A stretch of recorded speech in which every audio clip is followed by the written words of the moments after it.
Baik, kita lanjutkan lagi ke presenter berikutnya, yakni Bu Ninawati Syahrul ya, Bu Nina ya. Tadi mohon maaf tadi Betul, mohon maaf tadi saya salah kamar, Mas. Oh iya, ya pantas nggak kelihatan tadi di sini. Oke.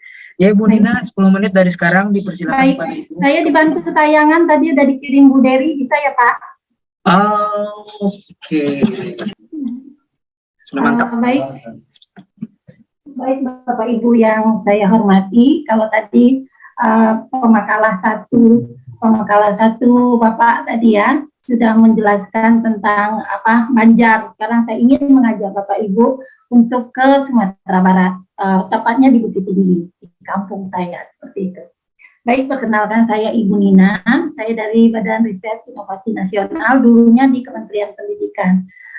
Makalah saya berjudul Puisi Bertema Kepariwisataan, Suatu Model Promosi Pariwisata. Nah, jika dilihat persoalan destinasi wisata, khususnya di Bukit Tinggi itu, ada beberapa kendala Bapak Ibu. Yang pertama adalah sebagian belum dikelola pariwisata itu secara maksimal ya, belum dikembangkan, kemudian belum dipromosikan secara optimal seperti itu. Kemudian belum memanfaatkan kompetensi sastra, khususnya sastra pariwisata. Jika kita amati, destinasi wisata di Bukit Tinggi itu ada beberapa bagian. Yang pertama adalah wisata alam. Alamnya sangat cantik sekali. Salah satunya di Bukit Tinggi itu adalah Ngarai Siano. Mungkin Bapak Ibu tahu juga dengan Danau Sengkara, Danau Maninjau, tapi yang khusus di Bukit Tinggi itu adalah Ngarai Siano. Atau Bapak Ibu mungkin tahu ya ada Jam Gadang, itu yang terkenal. Kemudian yang kedua adalah wisata sejarah. Wisata sejarah ini salah satunya adalah Taman Monumen Bung Hatta. Bung Hatta merupakan wakil presiden kita, tentu Bapak Ibu juga sudah mengenal. Ini ada beberapa wisata sejarah jika Bapak Ibu ingin berkunjung ke Bukit Tinggi. Kemudian yang ketiga adalah wisata budaya. Wisata budaya ini ada Taman Bundo Kanduang, jadi ada rumah adat Minang, jadi Bapak Ibu bisa mengenal semua budaya Minang di dalam rumah adat tersebut, termasuk pakaian adat, mungkin juga peninggalan musik-musik zaman dahulu seperti itu. Kemudian yang tidak kalah terkenalnya adalah wisata kuliner. Tentu salah satu yang Bapak Ibu kenal adalah rendang ya, seperti itu. Kemudian dalam mempromosikan pariwisata, tentu ada bedanya ya. Kalau biasanya Bapak Ibu tentu jika ingin berkunjung ke suatu tempat, Bapak Ibu akan diberi brosur pariwisata seperti itu. Apa bedanya brosur dengan bahasa puisi? Ini promosinya itu berupa puisi. Promosi wisata Bukit Tinggi itu dengan puisi seperti itu. Jadi jika brosur itu informasinya secara verbal atau tersurat, jadi jelas seperti itu, dan menggunakan bahasa iklan. Kemudiannya kalimatnya biasanya bersifat informatif dan bersifat menggugah, memengaruhi wisatawan, menarik perhatian, tentu saja juga membujuk calon wisatawan. Tentu berbeda dengan puisi jika kita ingin mengajak wisatawan tersebut. Tentu saja informasi yang diberikan itu secara tersirat dengan bahasa yang indah, bahasa sastra yang menimbulkan imaji, kemudian mengasah indera wisatawan. Teknik promosi wisata yang ditawarkan ini adalah melalui permainan aksara yang bernama atau sejenis puisi. Kemudian yang menjadi masalah dalam penulisan ini adalah jawaban atas pertanyaan bagaimanakah menanamkan sikap cinta atau sadar wisata dan untuk mempromosikan objek wisata khususnya di daerah Bukit Tinggi. Kemudian tujuan penelitian ini adalah mengungkap dan mendeskripsikan model promosi pariwisata berbasis puisi wisata aroma khasanah lokal. Kemudian pendekatan yang digunakan dalam penelitian ini adalah pariwisata sastra, yang merupakan kombinasi antara kajian sastra dan kajian pariwisata. Kemudian juga pendekatan objektif, yaitu unsur inspirasi puisi atau saja khususnya adalah tema dan maknanya saja. Kemudian biasanya kalau kita perhatikan Bapak Ibu yang saya hormati, promosi wisata itu biasanya dilakukan pada umumnya dilakukan oleh Kementerian Pariwisata. Nah, saat ini sastrawan atau penyair juga terpanggil untuk mempromosikan suatu daerah wisata. Alasannya adalah sastrawan itu terpanggil untuk ikut mempublikasikan daya pesona, khususnya wisata Bukit Tinggi. Perlu diinformasikan kepada calon wisatawan.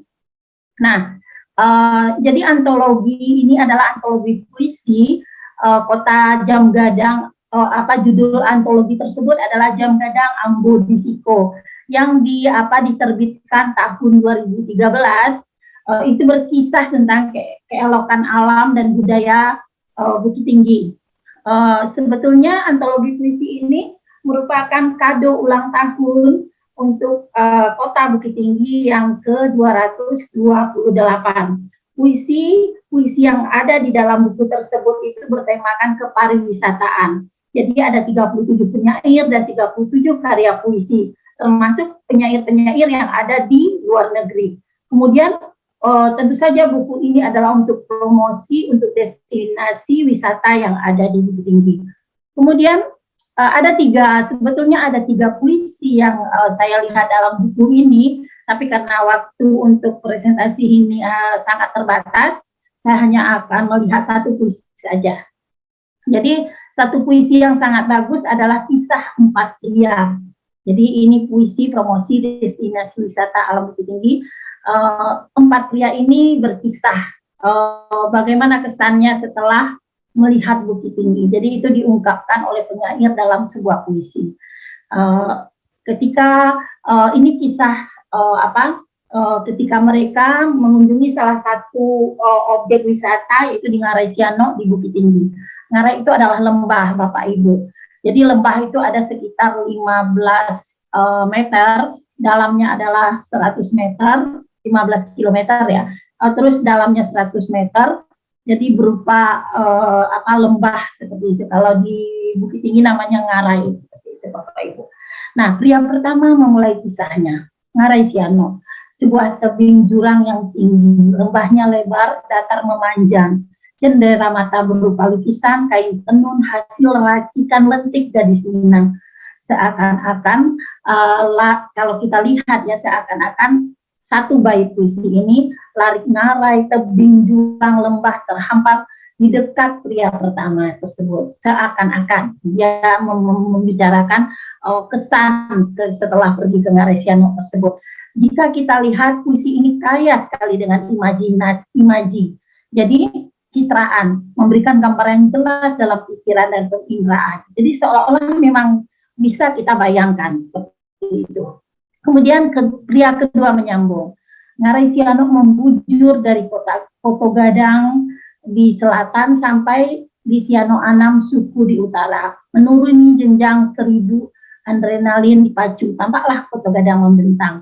Jenjang 1000 ini merupakan miniatur tembok Cina ya, atau Great Wall di Cina, membuat pria kedua itu terpesona. Jadi kalau di Ngarai Siano itu Bapak Ibu memang terbentang ada satu daerah Siano dan Koto Gadang. Seperti kita ketahui di Koto Gadang ini juga beberapa dari pejabat kita yang berasal dari Koto Gadang ini, seperti Emil Salim, dan Koto Gadang ini adalah penghasil perak. Sampai sekarang juga masih ada ya, masih banyak. Kemudian ada tenunan. Kemudian itu di saat ini salah satu destinasi yang sangat bagus adalah Tangga 1000. Memang seperti tembok Cina seperti itu. Jadi digambarkan oleh pria kedua.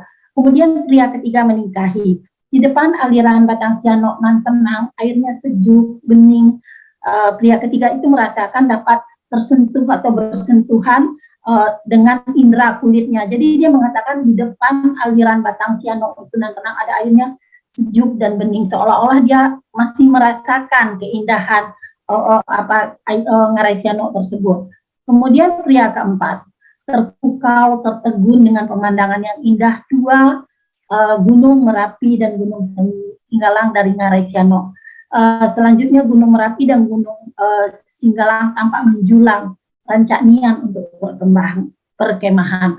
Mungkin kalau saya lihat dari satu bait puisi ini, mungkin sastrawannya tidak berasal dari Minang mungkin ya pria keempat ini, atau yang menulis puisi ini, karena biasanya kata ranca nian ini niannya orang Palembang ya. Kalau di Padang biasanya rancak bana seperti itu. Jadi ketika memandang ke Ngarai Sianok tersebut, di belakangnya itu memang ada dua gunung yang cantik menjulang tinggi, adalah Gunung Merapi dan Gunung Singgalang. Kemudian pria keempat ini mengakhiri ceritanya. Aku bergumam untuk menyusun rencana di lain hari. Jadi ketika dia sudah berkunjung ke Bukit Tinggi, dia masih mempunyai keinginan untuk berkunjung di lain hari. Seperti itu. Itu salah satu puisi yang saya ungkapkan, yang saya sampaikan kepada teman-teman, karena waktu kita terbatas. Ya, masih ada dua puisi lagi, Bung Hatta dan Bukit Tinggi. Bukit Tinggi. Kalau puisi Bung Hatta itu menceritakan tentang destinasi sejarah. Di Bukit Tinggi itu ada rumah peninggalan Bung Hatta ya, rumah peninggalan orang tua Bung Hatta, dan itu menjadi tempat destinasi wisata. Jadi Bapak Ibu jika berkunjung, Bapak Ibu masih bisa melihat ya kumpulan buku-buku koleksi dari Bung Hatta. Beliau sangat senang membaca, jadi ada rumah, kemudian ada biografi beliau dan tertata rapi seperti itu. Kemudian juga ada perpustakaan Bung Hatta, kemudian ada Taman Bung Hatta, kemudian ada juga Balai Rung Bung Hatta yang saat ini jika pejabat dari pusat datang ke Bukit Tinggi biasanya menginap di sana. Dan Bukit Tinggi juga Balai Rung Bung Hatta itu juga dulu pernah menjadi tempat pemerintahan sementara Indonesia seperti itu. Kemudian ini simpulan dari penelitian saya. Bukit Tinggi memiliki destinasi wisata alam, sejarah, budaya, dan kuliner. Sastrawan Indonesia modern tergerak hatinya untuk ikut mempublikasikan destinasi wisata Bukit Tinggi sebagai kekayaan daerah kepada calon wisatawan. Hal ini terbukti terdapat 37 puisi kepariwisataan yang ditulis oleh 37 penyair dalam antologi Bukit Tinggi Amborisiko yang bertema promosi wisata Bukit Tinggi. Pesan dan makna puisi ini ialah menyadarkan seluruh pemangku kepentingan agar mengajak wisatawan gemar wisata, khususnya ke Bukit Tinggi. Insan yang gemar wisata merupakan insan yang mensyukuri anugerah keindahan alam dari Sang Ilahi. Salah satu caranya bersyukur adalah atau mensyukuri karunia Tuhan itu tentu untuk dinikmati, dirasakan, juga untuk dijaga keindahan dan kelestariannya. Baik Bapak Ibu yang saya hormati, itu saja yang bisa saya sampaikan. Nanti kita lanjutkan dengan diskusi.